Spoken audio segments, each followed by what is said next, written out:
Alive. Good afternoon. This is the House Judiciary Committee. It is the 5th of April, 1 week before sine die, about 3:15, and we have a range of bills that we're going to vote on this afternoon. I'm going to go a little out of order here because there are some bills that are relatively straightforward that the Senate moved the House bill to the floor already. And they moved them in the same posture. So since those bills are effectively passing, we're going to move these bills as well. So first among those, starting from the back of the list, is Senate Bill 862. This is Senator Waldstreicher's bill. It is arrest warrants issued by district court commissioners. It allows them to be recalled by the judge. I think we had this bill with Delegate to May. And I think that I don't believe it was controversial. So the House bill passed. So we're here on the Senate bill. Can I have a motion? Move favorable. Motion for favorable and a second. Is there any further discussion about the bill? Seeing none. The Vice Chair? Yes.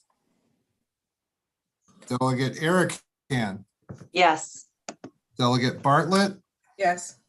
Delegate Conaway. Yes. Delegate Cox. Yes. Delegate Crutchfield. Yes. Delegate Deborah Davis. Yes. Delegate Wanika Fisher. Yes. Delegate Grammer. Yes. Delegate Griffith. Yes. Delegate Rachel Jones. Yes. Delegate Leslie Lopez. Yes. Delegate Malone. Is he back yet? No. Delegate McComas. Yes. Delegate Moon.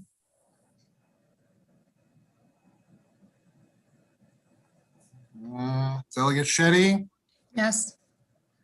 Delegate Cham. Yes. Delegate Williams. Yes. All right, looking for Cardin is in the car. Malone, it's not here. Delegate Moon.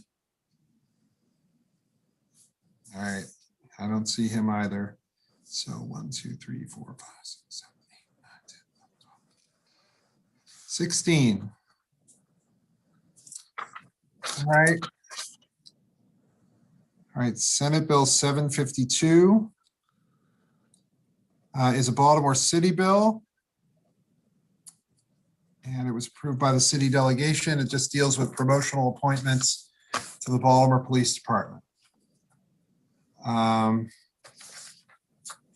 Anybody have any questions about the bill? Delegate Arikan? Could you just remind me again exactly what it does? Sure. This is Claire's bill. Claire, can you give a brief overview about the bill? Yes, it alters provisions relating to the number of applicants included on an eligible list prepared for use by the Commissioner of the Baltimore Police Department when making promotional appointments, to require that such appointments be made from the top or highest 25% of the positions on the list, instead of the top or highest 5 positions on the list.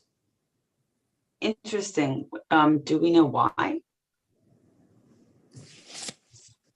I believe the testimony was that this was unduly restrictive. It didn't give the commissioner enough flexibility in making appointments. If it had to limit it to the top 5 people, they wanted to make it more flexible so that more people could have an opportunity to be promoted, I believe. All right, thank you. You? Move favorable. There's a motion for a favorable. Is there a second? Second. Second. All right. Delegate Griffith. Thank you, Mr. Chair. And I haven't given this bill another thought until that last question and answer. Honestly, why would we not want the top 5 versus top 25 to get promoted? I mean, I figured we'd want especially with, actually, frankly, in any job, in any position, any direction, we'd want the very, very top candidates to be the ones considered based on performance. So and I know, Mr. Chairman, you sit on the Baltimore City delegation, so I'm just curious about this. So, yeah, if there are bills that are coming before us, I don't generally vote on the bills in the city delegation. But having said that, I'm going to go back and looking at notes on the bill, looking at the testimony on the bill.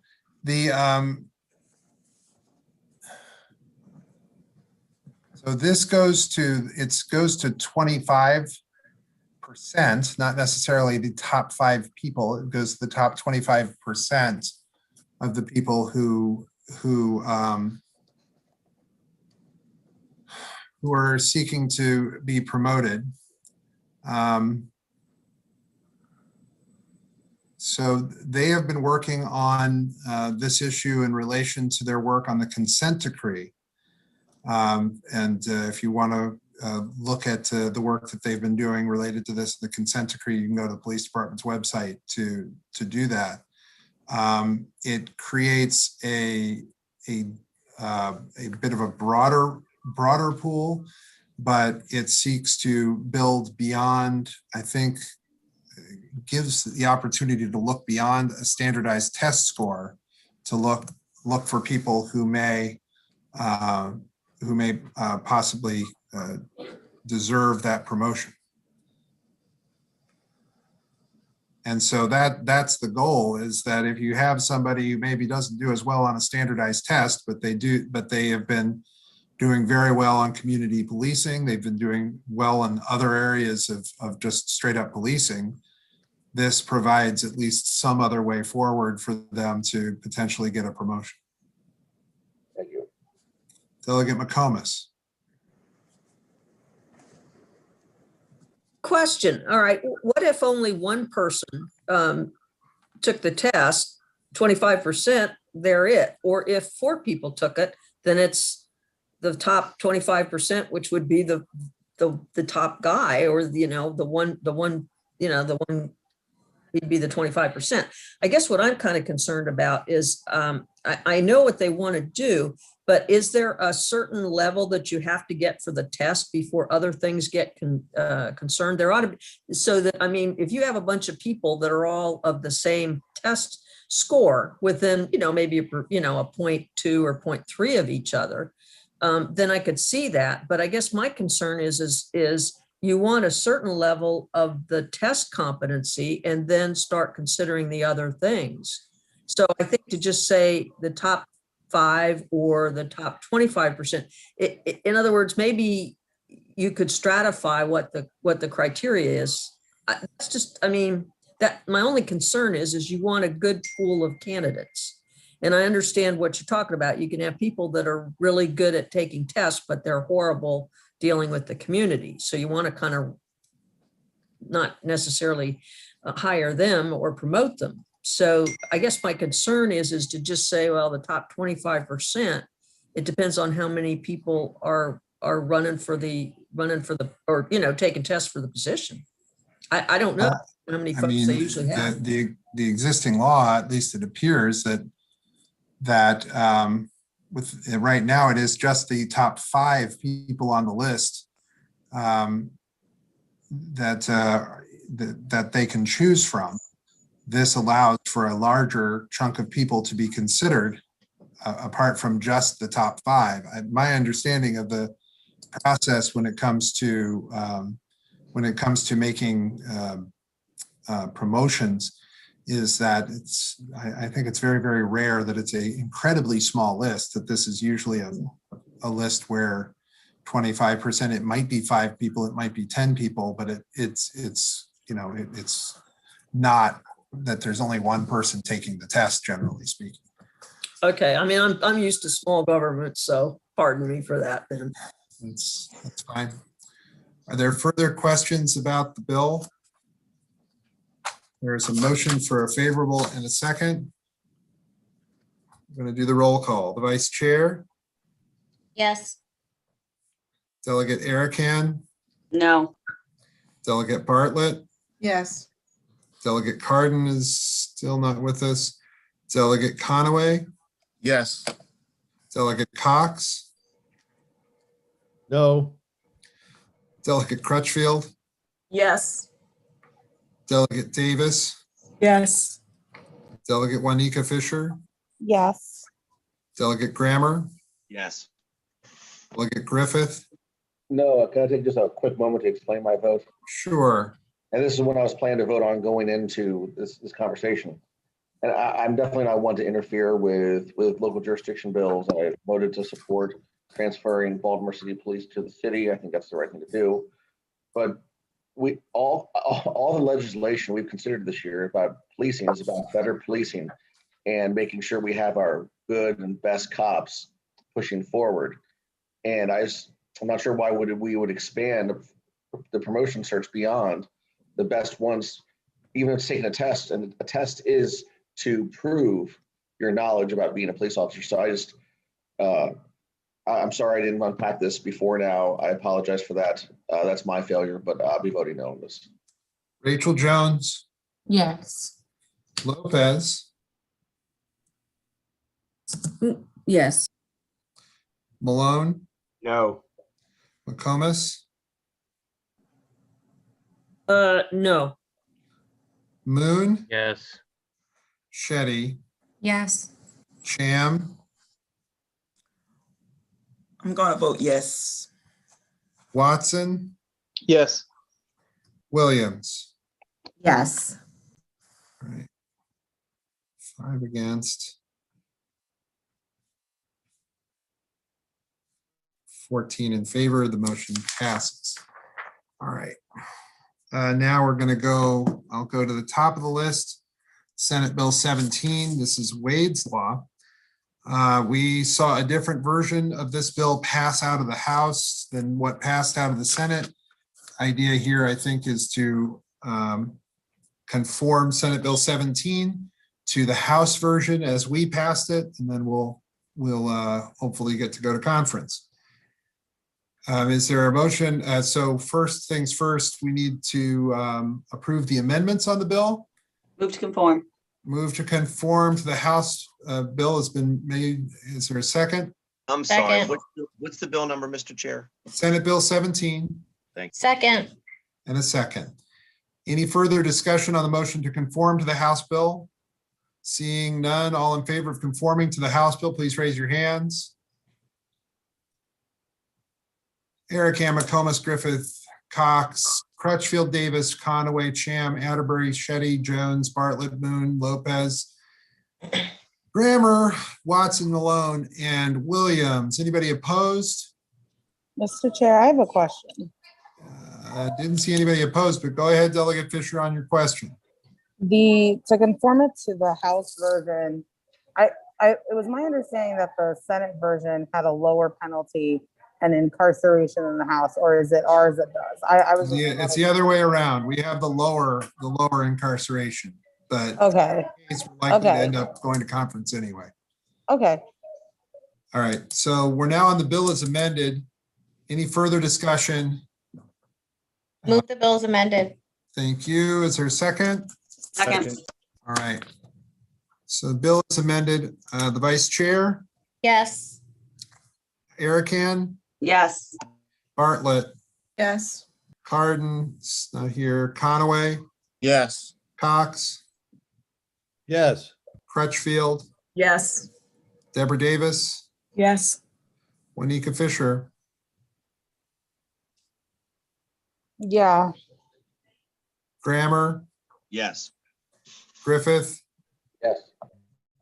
Rachel Jones, Yes. Lopez, Yes. Malone, Yes. McComas, Yes. Moon. No. You're a no. Shetty, Yes. Cham, Yes. Watson, Yes. Williams. Yes. I think that's 18-1. All right, so that motion's adopted. We're now on Senate Bill 43. Second verse, same as the first. Seeking, there are amendments that would conform Senate Bill 43 to Delegate Williams' bill and House Bill 411. So again, this would conform the Senate bill to the House bill with the Move to idea that we conform. go into conference. Delegate Arakan. I would just resist conforming the two bills because we passed out a version which I think had a really silly amendment in it that made it so that police officers who were married to somebody who was involved with the case could not sleep with their own spouses. That is like goofiness, and I really hope that we will reject it on this go round since we have an opportunity to fix it. Delegate Griffith. Mr. Chair, I guess this question is for council to confirm what Delegate Erickson's saying. Is it accurate that that amendment would prevent a police officer to have relations with another police officer they're married to who's involved in the investigation as an unintended consequence of that amendment?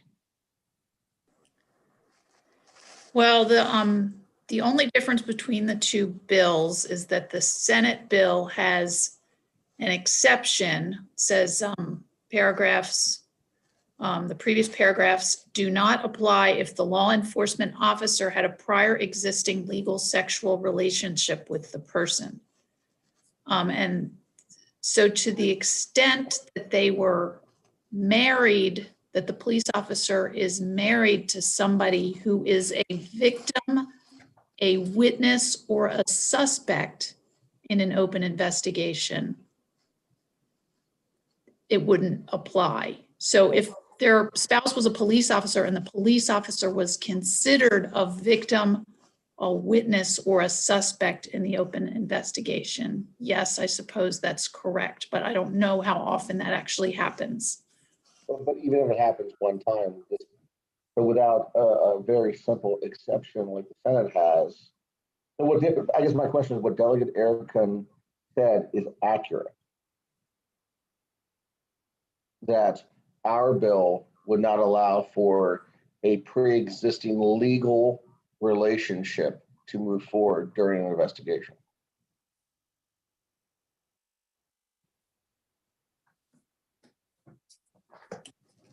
Well, I mean, just with the explanation that I just gave.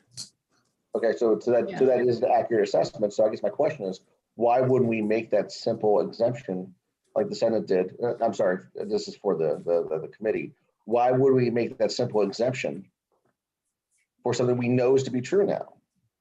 Mr. Chair, can I? Delegate Moon. So I was going to address this anyway, and I believe I'm next. So Delegate Griffith. Okay, thank you. Here's the other way to look at that unusual amendment the Senate put on there. Sure, could it have exactly the effect you're mentioning? Absolutely. You'll have to just calculate what the odds are that we run into that scenario, and further that someone decides to take that case and actually make it go forward with charges.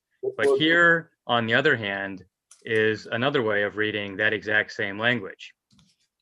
If a police officer ever had sex legally, and we can debate what that is, but a police officer ever had sex legally with someone, then it is okay for them every time later to have sex with that person, even when that person is a suspect in a criminal investigation.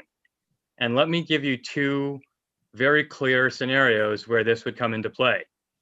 a officer, maybe with not the most scrupulous view of morals and ethics, has sex legally, and you, again, let's just put a big air quotes on that, legally, with either a prostitute or a drug addict. Okay, police officer has sex, and let's just say legally, you want to say that it legally happened. Now this same officer encounters this person either in the line of prostitution work or in possession of drugs. Well, I think both of those would be considered illegal under current law. No, but the crime not of the necessarily. officer, the crime of the officer having sex with that suspect in a crime under those circumstances would no longer be a crime because one time they legally had sex. That's what the Senate amendments do. What if we modify it to married, for example? I'm just telling you what the Senate amendments do and why it seems to me problematic. My only concern is you talk about the likelihood this would happen. I would say if this scenario did happen, where you said you had, somebody who was a chief of police, and say they were married to another police officer who was involved in the case. There's likelihood that That's not what this bill, but that's not what this bill does. it's two people involved in the case, is it not? No, if the second officer is a victim or a suspect in the case, then it would apply. But if it's just the spouse is another officer and they're working the case, it doesn't apply. I'm going to defer on that a little bit. I'll end my questions. I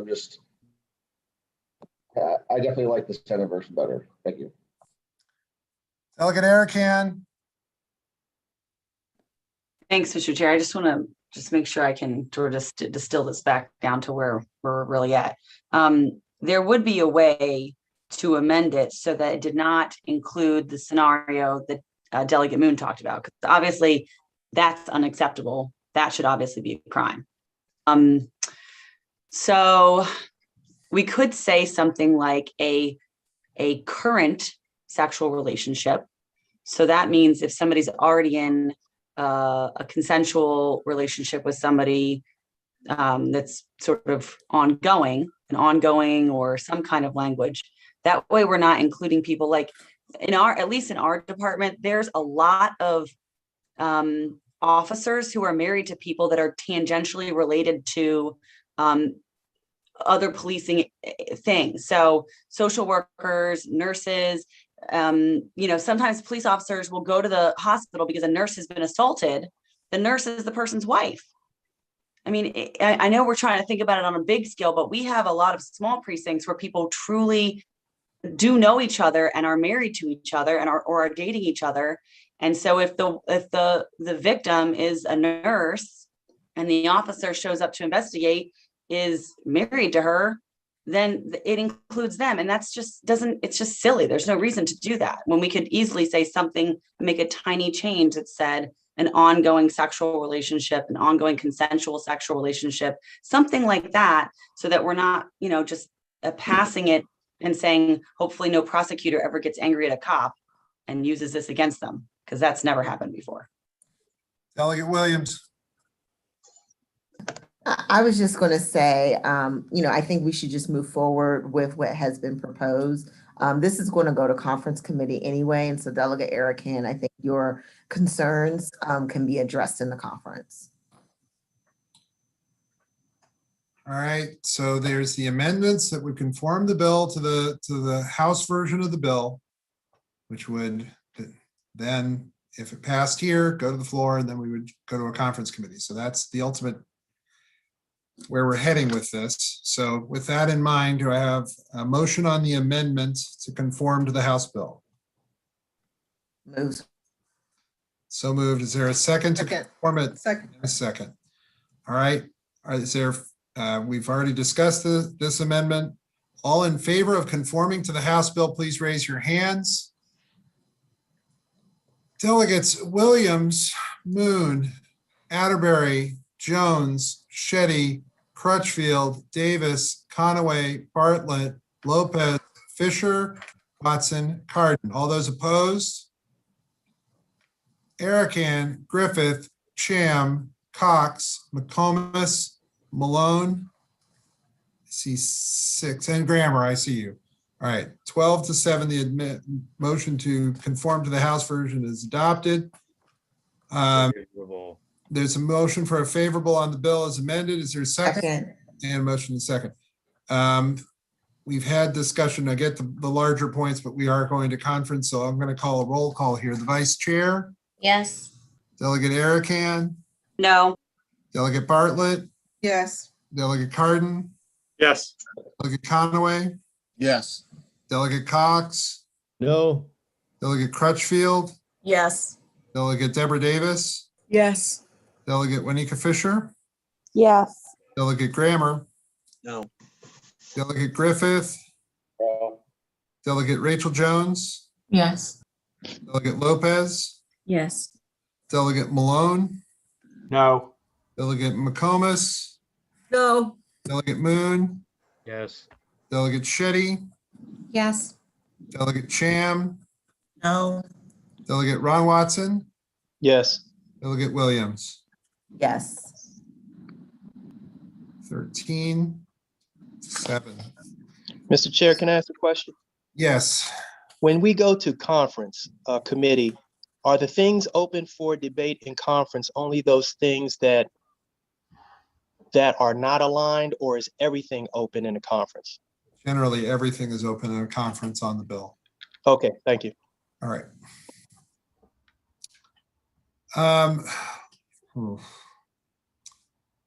Let's do this. We have on the line with us. No, let's do, I'm going to go through the next bill, and then to give a heads up to speaker staff who are with us, I'm going to do the 2 proposed amendments to the PIA bill and to Senate Bill 600 here in a moment. But I'll do delegate or former delegate, now Senator Sidnor's bill now. This is the cross file of the Vice Chair's bill on workplace violence and peace orders. We would seek to conform to the House version of the bill and send it back with an eye towards going to conference. I believe that's correct, right, Madam Vice Chair? Yes, Mr. Chair. All right. So to that end, I need a motion to conform to the House amendments. Move to conform. It's a motion to Second. conform in a second. All in favor of conforming the House to the House bill, please raise your hands. Which bill is this again? This is Senate Bill 105. The cross was House Bill 289. So if you're in favor, again, please raise your hands. Delegates Williams, Moon, Atterbury, Cham, Jones, Shetty, Crutchfield, Davis, Conaway, Bartlett, Lopez, Fisher, Malone, Cardin. Anybody opposed to conforming? Delegates Arakan, Griffith, I think that's what that meant. I was for. Oh, you're for it? Okay, so, I was also for, please. okay. Arakan and Cox are no's. That's what I see. The amendments to conform are adopted. We're on the bill. Favorable. Move favorable as amended. Motion for a favorable. Is there a second? All right. Second. Any discussion? We'll go to the roll call. Vice Chair, Yes. Arakan, Yes. Bartlett, Yes. Cardin, Yes. okay, Conaway, Yes. Cox, No. Crutchfield, Yes. Deborah Davis, Yes. sorry, Wanika Fisher, Yeah. Grammer, Yes. Griffith. I think that was a yes. Rachel Jones, Yes. Lopez, Yes. Malone, Yes. McComas, Yes. Moon, Yes. Shetty, Yes. Cham, Yes. Watson. Watson. All right, Williams, Yes. 18. 1. All right, now to keep things going and to, the speaker's staff has a few things going on too. We're going to go to a couple of the bills that we talked about last week, one of the bills that we talked about last week. And Dylan, we still have Matt Jackson here. Can we put up the language on Senate Bill 178? This is the language that we talked about last week, but we're coming back with a different version. This is on Anton's Law, the PIA bill, and it speaks to the specific language that addresses when information from a police record on a disciplinary file can be redacted. Dylan, do you have, can you put it on the screen for everybody? Matt will be screen sharing from his side. Matt's going to be screen sharing. All right. Matt. I think that Claire has the. All right, let's go to Claire. So Claire, do you want to give it to somebody else? We can bounce this around a little more. I did send that to you, Dylan. Did you get it? All right, I'm sorry. I've been in this. I haven't had my email open. I'll open up my email. Matt, if you can kick it back to me as the host, please. Thank you. We're not giving Matt or Dylan or Claire a hard time. But hold on 1 second. Now Dylan just needs a minute.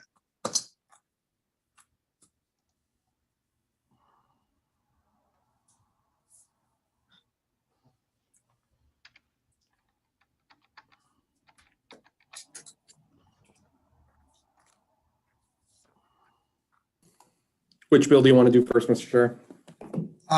Let's do Anton's. I think that's one. Got it. Yeah. 178. 178. Yeah. All right. So the discussion last week was revolving around the issues about shall and may and what could be redacted. And I think that we have addressed the language that we need to address. And let me start with one thing that is missing altogether. It is current law under the PIA that if a record relates to an active investigation, that the custodian can redact it as it stands. So as you see in the current language, D1 is there related to an active investigation. We strike that out because it's already existing law. If Dylan, you could go down just a little bit, you can see that in the current language of the bill, this is not the language we talked about last week as proposed. The current language of the bill, it says that the custodian shall deny inspection of those areas. The concern was expressed that if there was medical information in the record, that would trigger restricting the entire file. That wasn't the point of the intent of the committee, I don't believe. What the proposed floor amendment does, it says the custodian shall redact the portions that relate to medical information, personal contact information, or information relating to the family of the person in interest. The second, and then it creates a may redact to the extent that the record reflects witness information. So if you had a witness who was a child, you might have a custodian who might redact that information as part of the file. So this, I believe, addresses the issues that Delegate Arakan was raising this last week with regard to the medical information and to the other information regarding the officer. Delegate Arakan. Thanks, Mr. Chair. Thanks for working on this over the weekend. I like that we've included the first three things. I guess I'm still a little confused. Why would somebody in a PIA need witness information? I think that you would use it because you have, in order to get a fuller picture of what happened in the investigation, you'd need to know who was investigated and who, not just who was investigated, but who else was involved in the misconduct. And it's potential that you'd have multiple people who might be involved in the misconduct. You might have multiple people who were there at the times of the misconduct. And so that information might be relevant.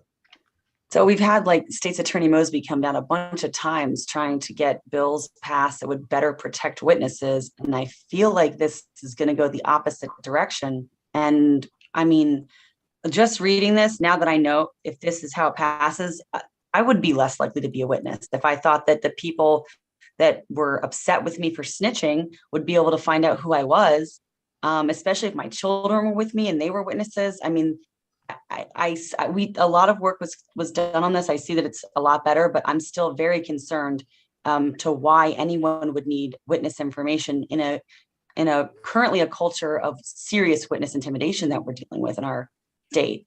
That still really worries me, and I think we probably can address that maybe a little bit better. Delegate Griffith. Thank you, Mr. Chair. And just reiterating, what's this? What I said last week? What if we have a situation where you have a witness that witnessed both a crime and potential police misconduct, and even after the investigation's over, right? Doesn't mean the individual still doesn't want to get retribution. So this creates a pathway to literally serve up the witness to the individual who may want to have them killed. And again, this has been talked about by Commissioner Harrison. This has been talked about by State Attorney Marilyn Mosby. This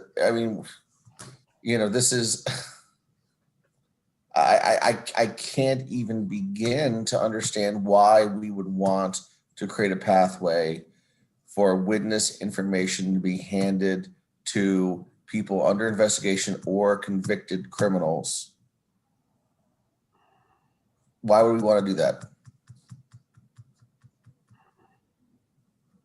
I think there's the Suitor case is one example where you would want to know what's going on with misconduct, and that might relate to other witnesses and other people who may themselves also be involved with misconduct. I think that there are examples in the Gun Trace Task Force case where you could see connections with one officer who was working with other officers to conduct basically broad-based conspiracies related to crimes. And so to that end, being able, as part of the Public Information Act request of a disciplinary file of the police officer, it would be kind of essential to be able to draw the picture of the larger misconduct.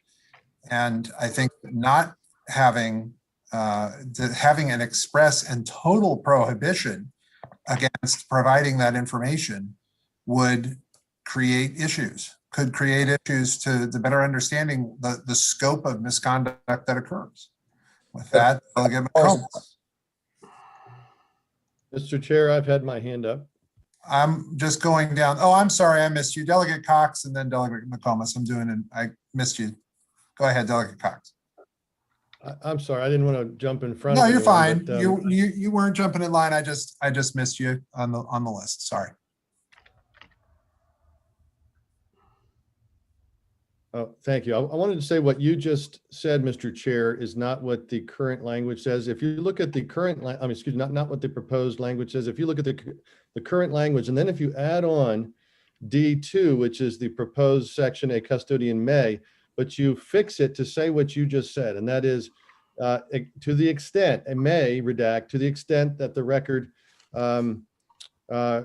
does not reflect, or however you word it, that what can be released is a government witness, a government agent involved, as you just said, potentially involved in the wrongdoing or the alleged wrongdoing.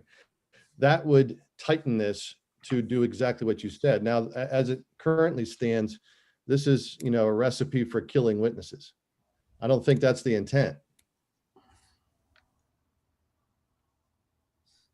It's a rather minor fix. I mean, you can just keep the current language and then you add on D3, and on the proposed language, you would take D2 and you put it up and you say government agent, potentially involved or allegedly involved in the wrongdoing. All right, we're going to go with Delegate McComas. Thank you, Mr. Chair. Just briefly, I always remember that poor Dawson family that just wanted to get the problems out of their neighborhood, and they all died. all of them. And, they had good intentions and everything else. And I don't know if they ever caught the perpetrators or not. But I mean, that's just a very sad situation. And then, we look at this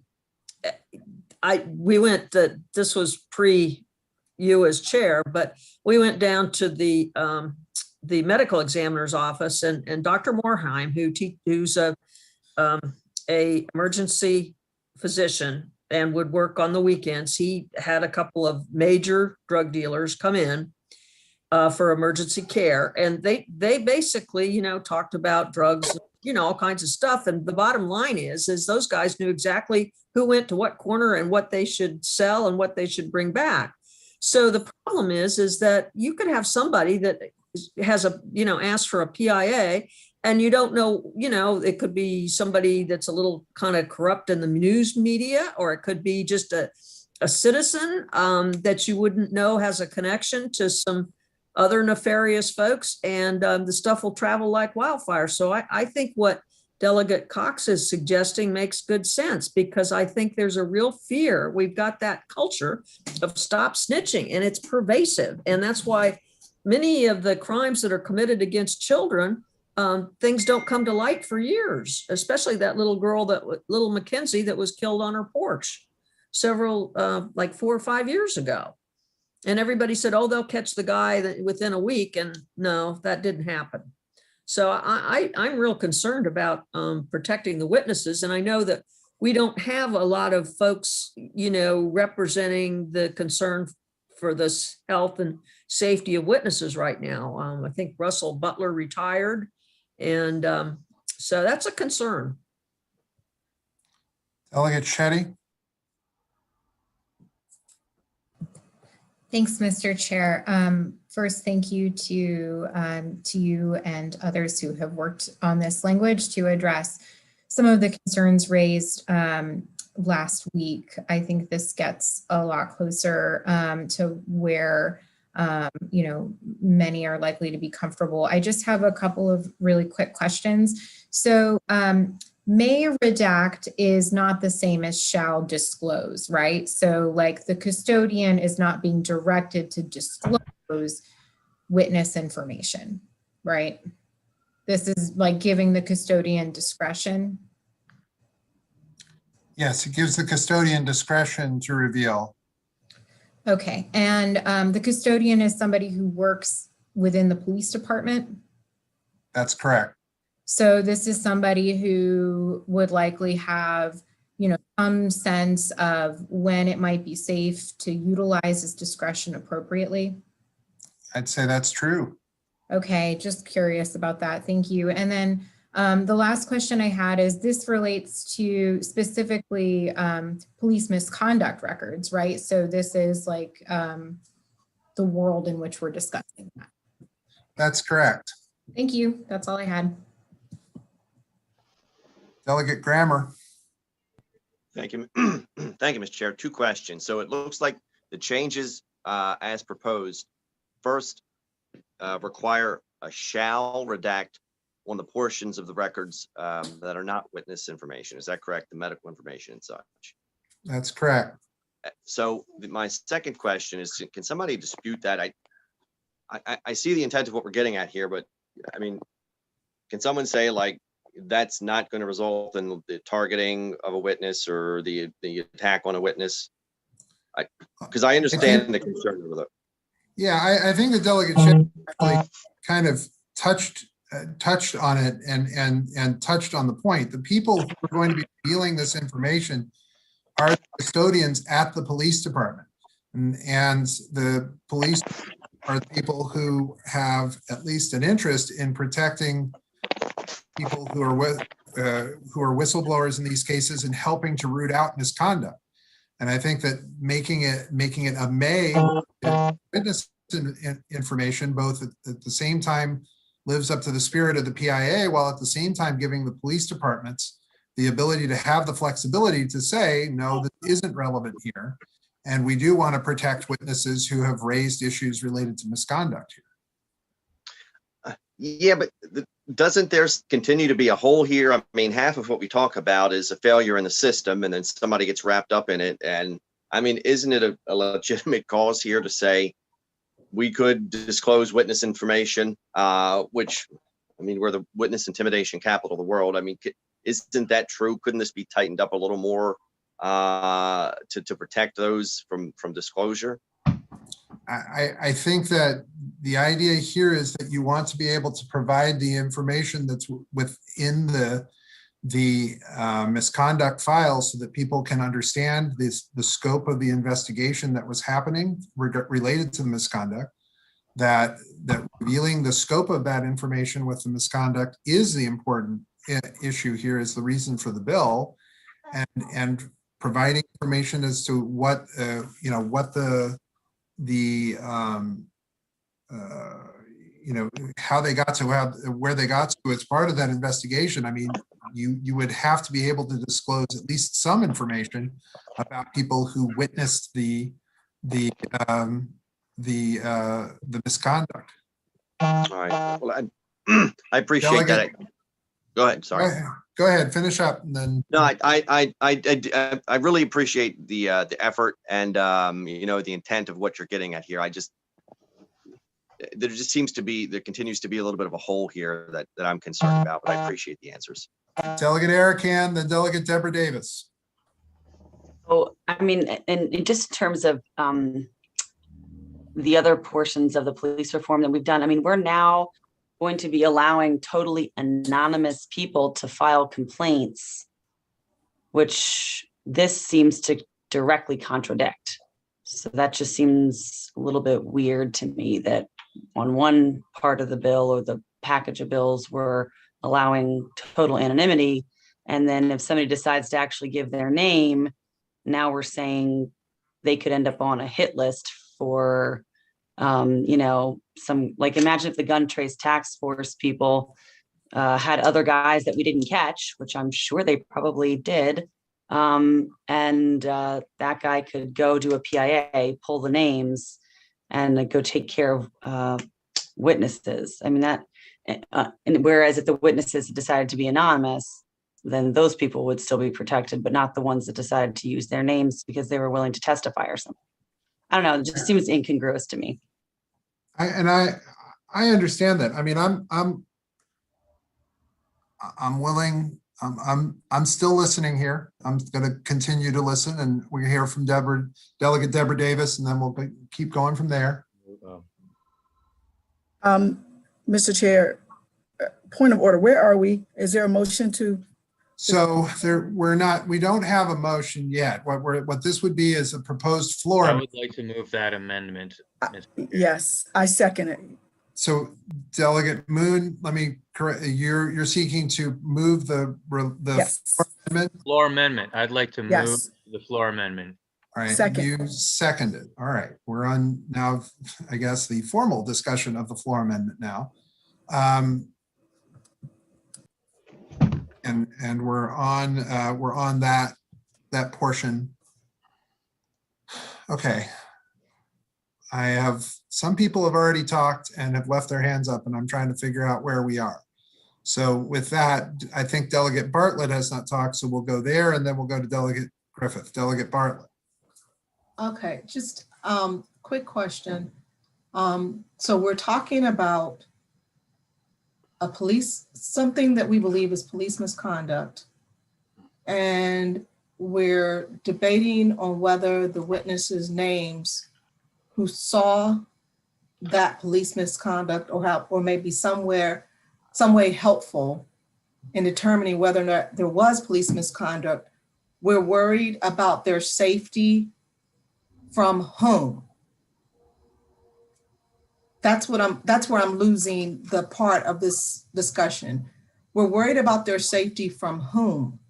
Are we worried about their safety from police officers? Is that what we're here? Was that what we're having this discussion about? We're afraid that police officers are going to go and harm the witnesses? Because if that's the case, then we definitely need to have the tightened laws that we're working on now. Because if we're saying that we're worried about the police officers harming the witnesses. So that's question one. The second question I had was regarding sometimes it's not just the police officer. Sometimes people need to talk to witnesses because there could be one bad actor. There could be multiple bad actors for one thing. So there could be two police officers who did something that they weren't supposed to do. And one police officer may be in the hospital or may be somehow incapacitated. Those witnesses, it could be helpful to know who the witnesses are, or time could have passed. And so it may be helpful to know who the witnesses are. So anyway, I don't understand why we're concerned about police officers attacking witnesses. And then the other part, I think that in the interest of being able to talk to the witnesses if someone needs to, such as perhaps the news media, if they need to talk to a witness about police misconduct, I think it could be helpful. But I think also it is the custodian's discretion that we need to rely on. So those are my comments. All right, we'll go to Delegate Malone because he hasn't spoken yet, and then I'll go to Delegates Griffith and Grammer. Delegate Malone. I mean, this is sort of the same issue I raised last week. I still think this should be a shall, and who we're looking to protect, and we're looking to protect the witnesses from people who get angry and carry out, fire bombings of witnesses. I think that's the point that is attempting to be made. All right. Delegate Griffith. Thank you, Mr. Chair. I want to actually respond to several things that Delegate Bartlett brought up. The point I've made repeatedly is if a witness witnesses a potential crime and potential police misconduct, and their information is released by getting caught in that overlap, that puts them certainly in harm's way. The second piece, I think Delegate Erickson nailed it right on the head, is this competing with itself, where we're trying to allow people to make complaints anonymously, but their information is now available through a Public Information Act. So so this eliminates anonymous complaints. Third, I think this is an important point where, and I think this gets at the crux of what this bill is really trying to do, is allow the media to easily access contact information versus allowing, well, one, the media to work hard and do its job to unpack investigations, but two, allowing these anonymous witnesses to choose to come forward. And just so you know, it's not just the media that can have access to this. Anyone can have access to this. So this was narrow scope just for the media's sake, but there's lots of other parties who will have access to this. So this is not that narrow of a scope. And finally, and what one of the concerns with this bill is, again, to follow up on some comments made before, we continue to say the system's broken. Yet we are going to rely on the fact that the custodian is working in good faith, and we're giving discretion to one individual, right? So we are creating a pathway for a bad actor to do bad things to people. And that is what's most alarming about this. If we take away discretion, we don't have to worry about the pathway being there. But if we give that discretion, a mistake will be made because of this, without question, because people are human, even people working in good faith. And if one person dies, one witness dies because of this, the chilling effect that will have across the region on all other witnesses will be profound, and we just can't allow it to happen. All right, Delegate Moon. Thank you, Mr. Chair. I just want to float two possible clarifying tweaks to this floor amendment that might address and clarify what we're trying to do here, One is on D11, where it says it shall redact the medical information. Just to clarify that we're talking about the medical information of the person or officer in interest, not Yeah, any medical information in the file. that should say that. The second is, it could say on D12 that we shall redact the personal contact information of the person of interest or witnesses. And to leave that last section that says, but you may redact information about the witness. So it would put the contact info of the witness in the same posture as the person of interest. And I think those two amendments might hopefully allay some of these concerns. What would it leave? What would it leave?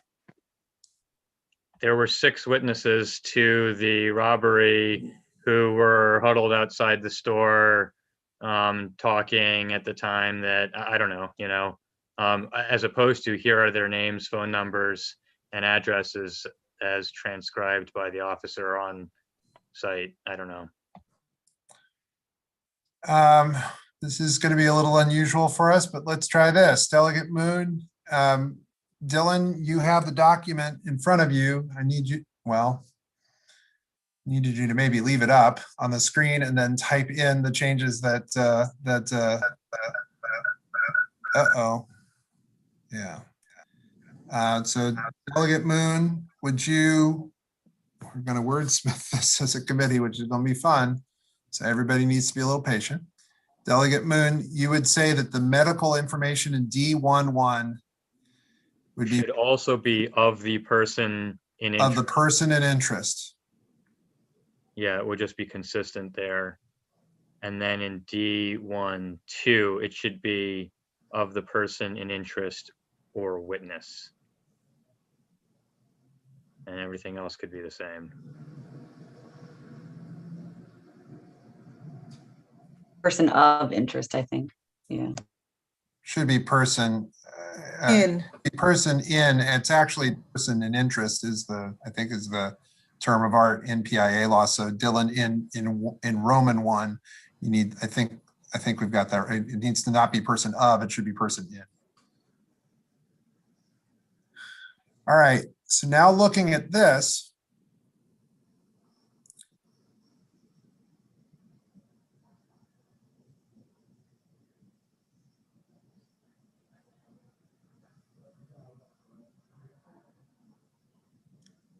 Delegate Cox. Well, I want to give a high five to Delegate Moon for a good effort on this, but honestly, from the way I read it, I don't see how the addition of or witness in D12 does anything so long as you leave D2, because that would override it. The same concern would exist. I still think that you could tighten it and clarify it with stating what you said, Mr. Chair. The intent would be to disclose only those involved in the potential misconduct. So it would be a government agent that was a witness. We're not talking about people on the street that really don't want their public information out there, because otherwise they're not going to come forward anymore, because they're going to have people, could be a bad cop coming after them, but more likely could just be those involved intimidating them. And that will be a continued concern, it seems to me, under D2. So that I would just say, can we just add in a tightening language there to say government agent involved, you know, potentially. A government agent could cover a lot of people that you don't necessarily mean to cover. And I think that's part of the challenge there, but I see your broader point. Well, then maybe police. Police officer. That's right. Delegate Moon, did you raise your hand again?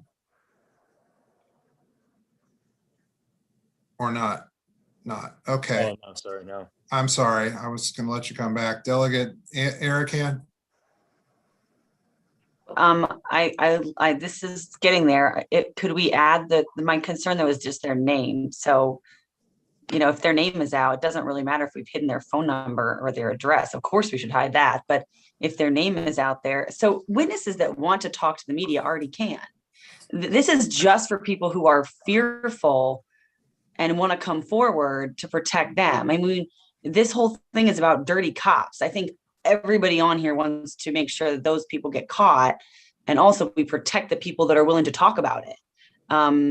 So if we shield their identifying information, then I think we're a lot closer to where we need to be to make sure that they're willing to come forward and expose these dirty cops so we can arrest them and put them in prison forever and ever, and we can get our police force back on track. Delegate Carden. Thank you, Mr. Chairman, and thank you for wordsmithing this again, as was already indicated by Delegate Shetty, that this is, I think, essentially what I was proposing back on Friday, and I think it works. And I'll just reiterate what Delegate Moon just said when he made these slight changes, which is, or Delegate Shetty may have said it, that the custodian of records is going to be considering these issues that are being raised, and they're going to have the ability to redact the information to protect witnesses, knowing that a witness doesn't want to be named, and therefore, and their identity doesn't want to be disclosed, and they have the option to do that to protect them. And it would really be the custodian of records who does this for a living to make those judgment calls as to what's in the best interest of the people involved and the public. So I think this works, and I think that it puts the onus on the people who are professionally instilled in doing these disclosures to make their best educated guess, while also making sure that certain information which is required to be redacted is in fact redacted. All right.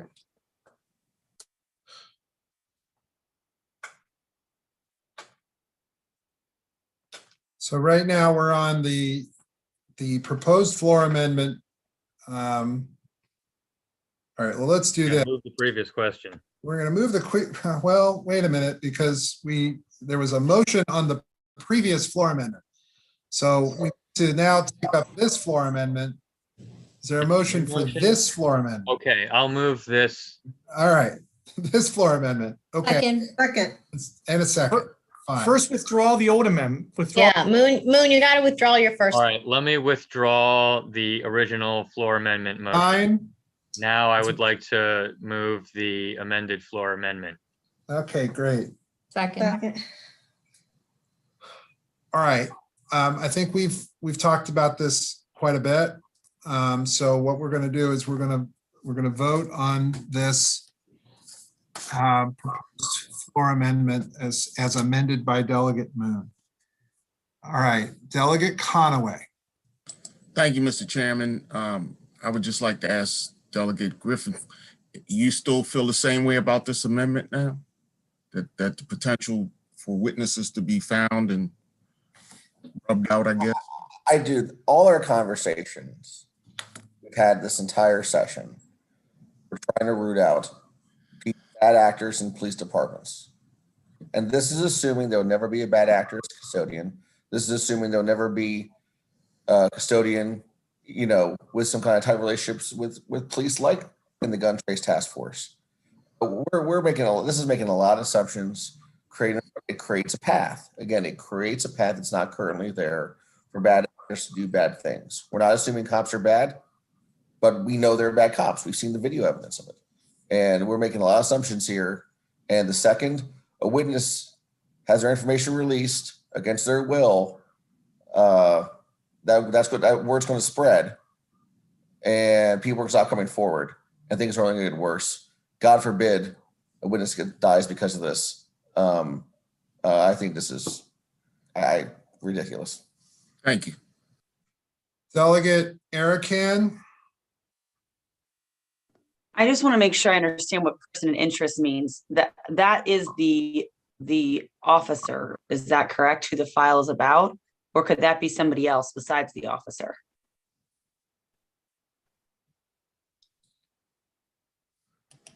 It's the officer. The person in interest is the officer in this case. always. It can never be like some other third party that's involved whose medical information is in there too. It's right. No. Okay. Delegate Grammer, I'm good. I think that fundamentally the issue, well, okay, Delegate Cox, and then we'll get on with Well, it. I didn't want to disagree with Claire, but I did recall reading the person of interest language in the statute last week, and it actually is broader than just the police officer that's a subject of a complaint. It would be any individual listed in the statute that would have the authority to gain access to the information. So, you know, it's not just the officer, and specifically if there are other officers not directly involved, but might have their information in the record for some reason, that would not be necessarily protected from my reading of what the person interest intent would be, because they would not be a person in interest, but yet they might have their information in the file for one reason or another. Is there further discussion? All right, we're going to take a vote on the amended floor amendment, that the amendment that was amended by Delegate Moon. And we'll go ahead and we'll do this by hands. All in favor of the amended floor amendment, please raise your hands. Delegates Conway, Williams, Moon, Atterbury, Cham, Davis, Crutchfield, Shetty, Jones, Bartlett, Lopez, Watson, Cardin. All of those opposed. All of those opposed to the amendment. Delegates Cox, Arakan, McComas, Malone, Griffith. I don't think I'm missing anybody. All right. Did I miss Delegate Bartlett? And okay, no. All right. You didn't miss me. I have something after you get finished. Okay, that's fine. So that the floor amendment is adopted 13-5. All right, with that, we'll go to Delegate Bartlett, and then we're going to move on to another issue with the bill that's on the floor. Delegate Bartlett. Thank you. Just really quickly, we're keeping in 4B where we outline certain situations where the custodian may deny inspection and yes, is endangering the life of another. Yes. Okay. All right. Yes. Just wanted to double. All of that is existing law, and all of that remains. Yes. Okay. Thanks. Okay. So now we're going to go to issues that have arisen over Senate Bill 600. Let's go again, Dylan, to document that Matt Jackson has been, from the Speaker's office, has been in conversations with the Attorney General's office, and they wanted to clarify parts of this legislation. All right. Matt, do you want to talk about what the amendments do, please?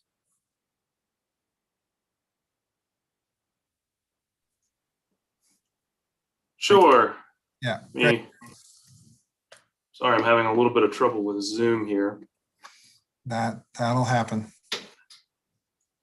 Sure. So we've been in talks with the Attorney General's office just to put in some clarifying language. Dylan, if you could just scroll down just a little bit. We're going to throw in here that just some massaging language under C1 that the independent investigative unit investigates alleged or potential police involved deaths or of civilians. We're also going to note in there that the Attorney General does have the authority to investigate any other crimes that are, that they find during the investigation itself.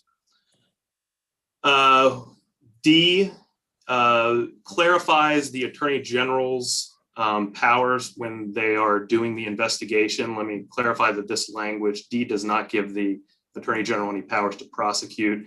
there's a quirk with the law that some of this investigatory work is done through the issuance of subpoenas through the grand jury process and whatnot.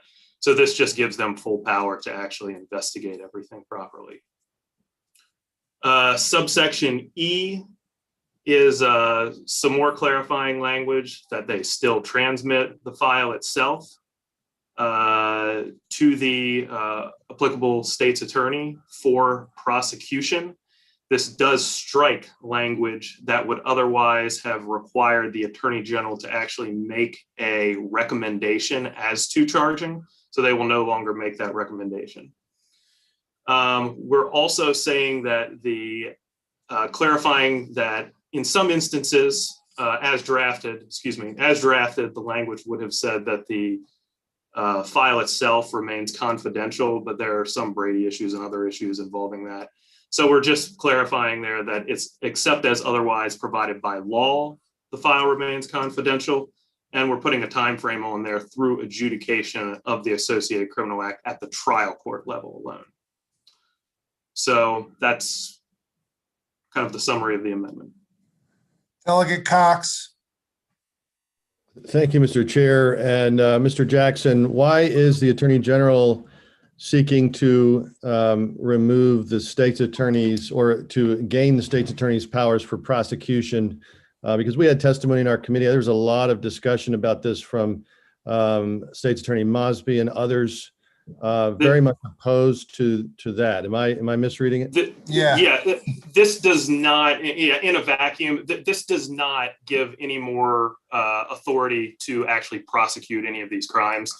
So that this amendment does not do that at all. The only thing that the Attorney General will be doing in this under these circumstances is investigating alleged or potential police involved deaths of civilians. So why is it giving the Attorney General power to convene a grand jury then, when that's the state's attorney's jurisdiction? Sure. So as I was saying when I was describing the amendment, there's a quirk in the law that there's an investigation done that's done through this power. It really relates back to the issuance of subpoenas to do a proper investigation. Still, their power under these circumstances is only limited to the investigation of potential police involved deaths of civilians. And in fact, as I stated, it would strike the requirement that the Attorney General even make any recommendation at all as to the charging of the officer. So do we have a response from the state's attorneys about this proposed language? I'm not aware of it. This has been So, floated about it. Mr. Chairman, if I could. All right, Alex Hughes. Just to be clear, these are technical changes related to the bill that this committee has already put on the floor that sits on third reader, a Senate bill that sits on third reader right now on the floor of the House of Delegates. The Attorney General realized that the way the bill was drafted would have some potential technical implications if we did not add some of these clarifying amendments. So this language is not actually changing the posture of the bill. It is clarifying the power of the Attorney General to execute in the investigation of police-involved deaths or possible deaths that the committee has already voted out to the floor of the House. Delegate Juanita Fisher. Thank you, Mr. Chair, and thank you everyone for the work. I just wanted to, and thank you, Matt, for that great explanation. I just wanted to clarify on the investigation part. So the Attorney General's office would do the investigation, but just to clarify, what is the difference when it comes to maybe giving recommendations or no recommendations on charges to the local? It's not something that they just do the investigation and hand it over to the local state. That's correct. Mr. Chairman. Yes, Alex Hughes. So I think, Delegate Fisher, there's a lot of background noise, but I think the gist of the actual prosecution remains with the state's attorneys under this bill. The idea is that there is an arm's length investigation process that is not vested in the department where the alleged action occurred, but it is under the Attorney General with the assistance of state police or whatever civilians that the Attorney General deems appropriate to conduct the investigation and issue an investigative report. And I think any of the 24 states attorneys would be able to take that investigatory report and make a determination that they are charging with homicide, manslaughter, or whatever the appropriate charge would be based on the facts contained in that investigative report. And that report doesn't have conclusions on what should be charged. That's left up to that local. Correct. Yes. Thank you, Alex, for that. Thank you. Are there further questions regarding this amendment? Move the amendment. It's a motion for the amendment. Is there a second? Second. And a second. Any further discussion? Let's go to the bigger screen. Thank you very much. All those in favor of the amendment, please raise your hands. All right. Delegates Bartlett, Conaway, Moon, Williams, the vice chair, Davis, Crutchfield, Shetty, Jones, Lopez, Fisher, Carden. All those opposed? Delegates Cox, Arakan, Grammer, McComas, Cham. Where is Griffith? I see Malone. Oh, there's Griffith. I'm sorry. So again, Cox, Arakan, Cham, McComas. I think I saw Grammer and Malone. The amendment is adopted. So that'll be a floor amendment that we will do later today. All right. Now, meanwhile, back at the ranch, we're going to go back to some of the Senate bills that are on our voting list here. Let me go to, wow. All right, let me go to Senate Bill 156. This is a bill we did not hear. Senate Bill 156 is from Senator Kramer. And Lauren, can you give a quick description as to what Senate Bill 156 does, please? Yes, this bill is requiring a state or local law enforcement agency that removes a publicly owned dog used in law enforcement work from duty to reimburse an individual who takes possession of the dog for reasonable and necessary veterinary treatment provided to the dog. It establishes some limits on the amount of the reimbursement, which it may not exceed $2,500 during the calendar year and $10,000 over the life of the dog. And it establishes a couple of funding mechanisms, a canine compassionate care fund within the Department of State Police to provide for this care. And it also authorizes a local law enforcement agency to establish a separate fund. Move favorable. Second. Motion for favorable and a second. Is there any further discussion on the bill? Straight favorable. Seeing none. The vice chair? Yes. Delegate Arakan. Yes. Delegate Bartlett. Yes. Delegate Carden. Yes. Delegate Conaway. Yes. Delegate Cox. Yes. Delegate Crutchfield. Yes. Delegate Deborah Davis. Yes. Delegate Juanita Fisher. Yes. Delegate Grammer. Delegate Grammer. Okay. Delegate Griffith. Yes. Delegate Rachel Jones. Yes. Delegate Lopez. Yes. Delegate Malone. Yes. Delegate McComas. Yes. Delegate Moon. Yes. Delegate Shetty. Yes. Delegate Cham. Yes. Delegate Watson. Delegate Williams. Yes.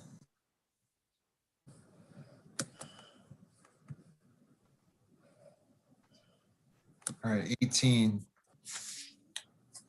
Okay, Delegate Cham, are you in Annapolis? You are? Okay. Sir, I'm here. Delegate McComas is not. Delegate Cox is not. All right, I'm keeping that in mind. I don't know that we're going to get through the rest of them, but we're going to try and do one or two more. and then we will stop. Senate Bill 250. Senate Bill 250 is Senate Bill 250 is a cross file of House Bill 147. It is in a different posture. Be seeking to conform to the Senate for the Senate bill to the House language. Move favorable. Conform. So there's a motion to conform and a second. All right, any discussion on the conforming? Seeing none, all in favor of conforming it to the House language, please raise your hands. Atterbury, Cham, Conaway, Davis, McComas, Jones, Shetty, Crutchfield, Eric, and Bartlett, Moon, Williams, Watson, Cardin, Lopez. Anyone opposed? Cox, Malone, Griffith. All right. We're now on the bill as amended. Is there a motion on the bill as amended? Move favorable as amended. Second. Motion for favorable in a second. Any further discussion? Seeing none, the vice chair, Yes. Erican, Yes. Bartlett, Yes. Cardin, Yes. Conaway, Yes. Cox. No, and if I can explain my vote. Sure. If we had kept the Senate amendment, I would have voted yes, because it's fair and it's a narrow amendment. So thank you. All right, Crutchfield, Yes. Deborah Davis, Yes. Juanita Fisher, Yes. Grammer. Is he back? I think that Robin was getting in the car. Griffith, No. Jones, Yes. Lopez, Yes. Malone, No. McComas, No. Moon, Yes. Shetty, Yes. Cham, No. Watson, Yes. Williams. Yes. 14-5, motion passes on 250. Senate Bill 581. It's Senator Hellman's bill. Senator Hellman's bill is in the same posture as House Bill 39, which was Delegate Shetty's bill. They moved Favorable. Delegate Second. Shetty's bill. There's motion for favorable in a second. Is there any further discussion on how Senate Bill 581 on a favorable motion? Seeing none, the vice chair, Yes. Delegate Erican, Yes. Delegate Bartlett, Yes. Delegate Cardin, Yes. Conaway, Oh, yes. Cox, No, Crutchfield, Yes. Deborah Davis, Yes. Juanita Fisher, Yes. Grammer, Griffith, Yes. Jones, Yes. Lopez, Yes. Malone, Yes. McComas, Yes. Moon, Yes. Shetty, Yes. Cham, Yes. Watson, Yes. Williams. Yes. Okay, motion's adopted. I think that's 18-1. All right. We do relatively easily. Well, we'll keep going, but I'm going to go ahead with, it is a city delegation bill again. Let's see what happens this time. Senate Bill 914, Senate Bill 914, out of the city delegation. There are no amendments. It was not crossfire. Favorable. Motion for a favorable and a second. The bill allows certain employees in the Sheriff's Office of Baltimore City to collectively bargain. It was approved by the city delegation. Motions for a favorable and it was seconded. Any further discussion? All right, the vice chair, Yes. Erican, Yes. Bartlett, Yes. Cardin, Yes. Conaway, Yes. Cox, yes, Crutchfield, Yes. Deborah Davis, Yes. Juanita Fisher, Yes. Griffith, Yes. Jones, Yes. Lopez, Yes. Malone, Yes. McComas, Yes. Moon, Yes. Shetty, Yes. Cham, Yes. Watson, Yes. Williams. Yes. 19. Go now to two bills that are in different postures. One is the harm to service animal bill. This was cross-filed with Delegate Williams.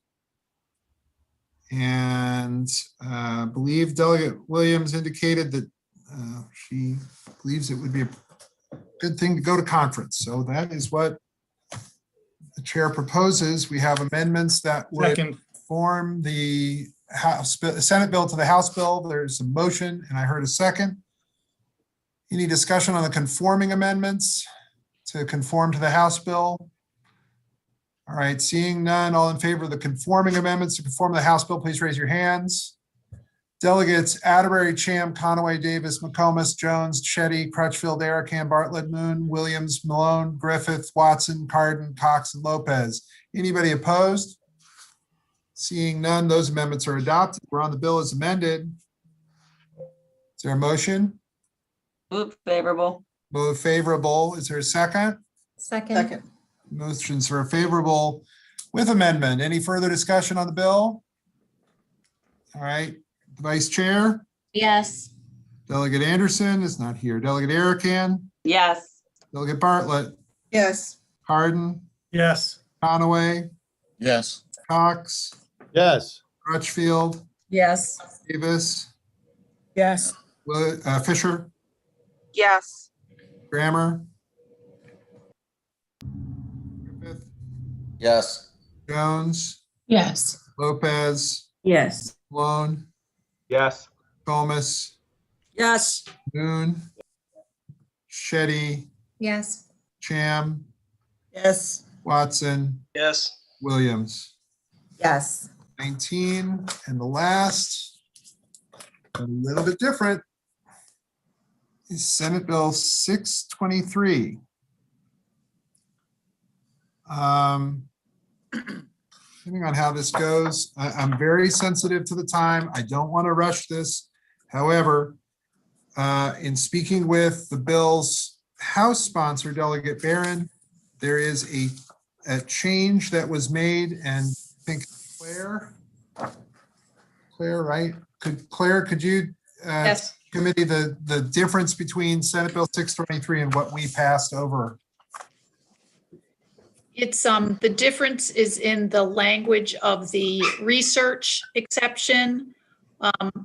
The bill previously said this paragraph does not apply to the use of ransomware for research purposes. Tonight. And the Senate has amended it to say this paragraph does not apply to a person who has a bona fide scientific, educational, governmental, testing, news, or other similar justification for possessing ransomware. So that's what we would be taking if we took the Senate language. Is there a motion on the bill? I'll move the language. All right, well, you'd be favorable on the bill. Is there a second? Second. All right. So on the bill, it would be a straight favorable. Is there further discussion? Delegate Arakan. Just again, to be sure, Delegate Barron is fine with this? Yes.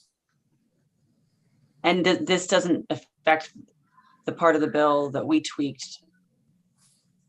I don't believe it does, but Claire, can you confirm that? No, it doesn't. It incorporates all of our changes that we made. Okay, great, thanks. Like you're going to conference without actually going to conference. How about that, huh? All right. Seeing no further discussion, the Vice Chair, Yes. Delegate Arakan, Yes. Bartlett, Yes. Hardin, Yes. Conaway, Yes. Cox, Yes. Crutchfield, Yes. Davis, Yes. Fisher, Yes. Grammer, Griffith, Yes. Jones, Yes. Lopez, Malone, Yes. McComas, Yes. Moon. Lost him. Shetty, Yes. Cham, Yes. Watson, Yes. Williams. Yes. Believe that is 18. No, 17. In any case, the motion is adopted and we got through that list. All right, for those of you who are driving down tonight, please drive safely. We will see you in a little bit and thank you very much. That concludes the voting session for the House Judiciary Committee. Thank you.